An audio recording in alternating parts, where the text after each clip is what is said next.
நான் உன்னை எங்கெல்லாம் தேடினேன் தெரியுமா? அது ஒண்ணும் இல்ல மாமா, நான் கொஞ்சம் ட்ரெஸ் எல்லாம் வாங்கினேன். அதை ட்ரையல் பாக்குறதுக்காக அக்காவை துணைக்கு கூட்டிட்டு வந்தேன். No no no no no no no no. நீ ஒரு விஷயம் தெரிஞ்சுக்கணும். உனக்கு துணை வேணும்னா நீ முதல்ல பிளான் பண்ணி உன் ஹஸ்பண்ட கூட்டிட்டு வந்திருக்கணும், அல்லது உன் ஃப்ரெண்ட்ஸ் யாரையாவது கூட்டிட்டு வந்திருக்கணும். தனம் இனிமேல் வாழ்க்கையில எனக்கு மட்டும்தான் துணை. உங்க பொண்ணை கல்யாணம் பண்ணி கொடுங்க. அவன் உங்க மகளை நல்லா வச்சு பாத்துப்பான்னு சொல்லி நான் அவர்கிட்ட கெஞ்சி பார்த்து பேசுவாள. விடு மாமா, ஏற்கனவே என்னால தினமா வாழ்க்கையில நிறைய பிரச்சனை உண்டாயிருச்சு. இதுக்கு மேலயும் எந்த பிரச்சனையும் வேண்டாம் மாமா. டேய் நீ வாழ, நான் பேசியே.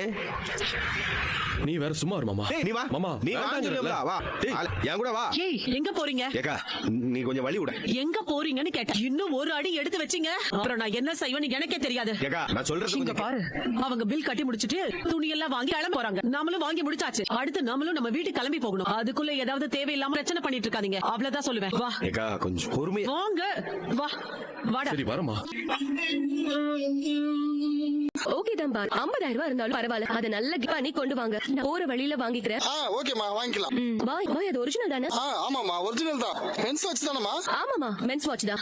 சரிங்கம்மா, நான் உங்களுக்கு போட்டோ அனுப்பிச்சு விடுறேன். நீங்க பார்த்து செலக்ட் பண்ணிட்டு எனக்கு அனுப்பிச்சு விடுங்க. சரிங்க பாய். பாய் இன்னொரு முக்கியமான விஷயம், அதுக்கான கேரண்டி கார்டு எல்லாமே வேணும். அதெல்லாம் பக்கவா இருக்குமா, நீங்க பயப்பட வேணாம். பண்ணி வைங்க பாய், நான் போற வழியில வந்து வாங்கிக்கிறேன். சரிங்கம்மா, கடையில வந்து வாங்கி